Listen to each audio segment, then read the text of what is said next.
ही गोष्ट आहे एका साधूची आणि त्याच्या शिष्याची.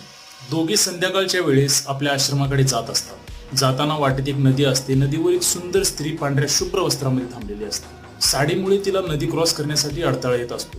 ती त्या साधूकडे येते आणि म्हणते, मला नदी ओलांडण्यासाठी मदत करा.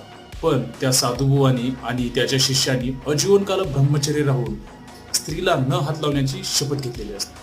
पण तो साधू एकाही क्षणाचा विलंब न करता त्या स्त्रीला आपल्या पाठीवर घेतो आणि नदी ओलांडून खाली सोडतो. हे पाहून तो त्याचा शिष्य आश्चर्यचकित होतो. 2 तासानंतर तो साधूला विचारतो.